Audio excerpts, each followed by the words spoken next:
حضرت لوط علیہ السلام اسلام میں ایک بڑے نبی تھے۔ وہ حضرت ابراہیم علیہ السلام کے بھتیجے تھے، ان کے بھائی ہاران کے بیٹے۔ ان کا بچپن اور پرورش حضرت ابراہیم کے ساتھ ہوئی اور وہ ہمیشہ ان کے ساتھ رہے۔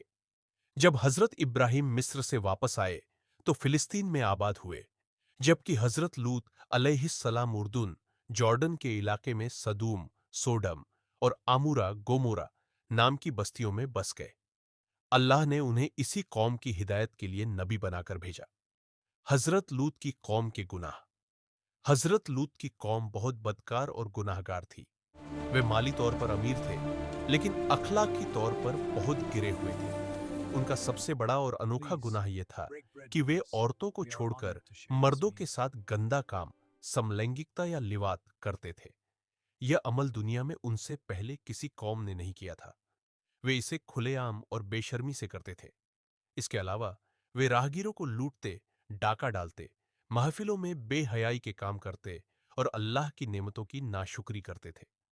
قرآن میں اللہ فرماتا ہے، سورہ الاعراف 7:80 سے 81، اور یاد کرو لوط کو جب اس نے اپنی قوم سے کہا، کیا تم وہ فحش کام کرتے ہو جو تم سے پہلے دنیا والوں میں سے کسی نے نہیں کیا؟ تم عورتوں کو چھوڑ کر مردوں کے ساتھ اپنی شہوت پوری کرتے ہو، بلکہ تم حد سے گزرنے والے لوگ ہو۔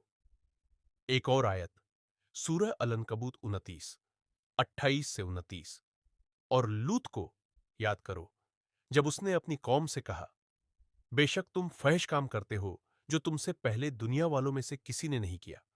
کیا تم مردوں کے پاس جاتے ہو اور راہ کاٹتے ہو اور اپنی محفلوں میں برے کام کرتے ہو؟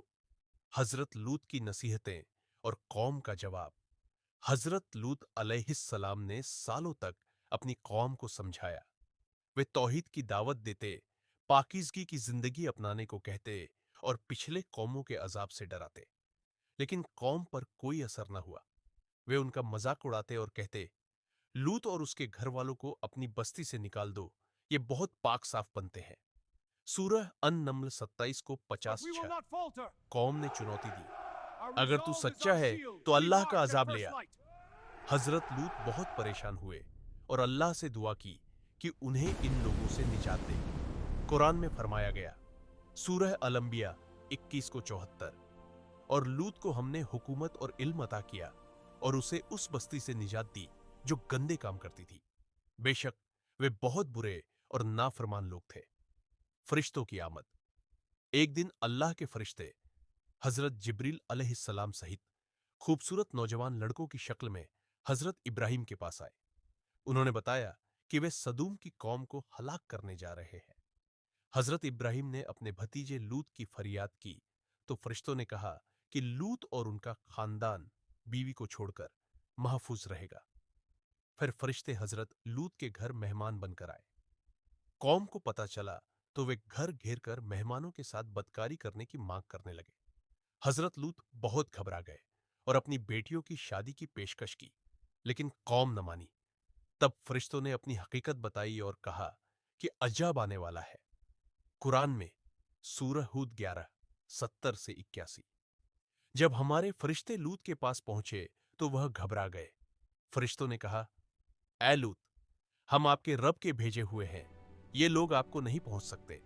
آپ اپنے گھر والوں کو رات کے ایک حصے میں لے کر نکل جائیے اور آپ میں سے کوئی پیچھے مڑ کر نہ دیکھے سوائے آپ کی بیوی کے۔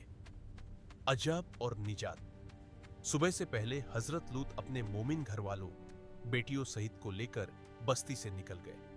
ان کی بیوی جو کافر تھی اور قوم سے محبت رکھتی تھی، پیچھے رہ گئی یا مڑ کر دیکھا اور عذاب میں شامل ہوئی۔ اللہ کا عذاب آیا، زمین الٹ گئی، جھلجھلا آیا اور پکی مٹی کے پتھروں کی بارش ہوئی، پوری قوم ہلاک ہو گئی۔ یہ جگہ آج ڈیڈ سی کے پاس ہے اور الٹی ہوئی بستیوں کے نام سے مشہور ہے۔ قرآن میں سورہ ہود 11:82 سے 83۔ جب ہمارا حکم آیا تو ہم نے اس بستی کے اوپری حصے کو نیچے کر دیا اور ان پر پکی مٹی کے پتھر تہ تہ برسائے جو آپ کے رب کے پاس نشان لگے ہوئے تھے۔ حدیث میں ذکر حدیثوں میں بھی قوم لوط کے عمل کو بہت سخت لعنت دی گئی ہے۔ رسول اللہ صلی اللہ علیہ وسلم نے فرمایا کہ لوط کی قوم والا کام، مردوں کے ساتھ بدکاری، بہت بڑا گناہ ہے۔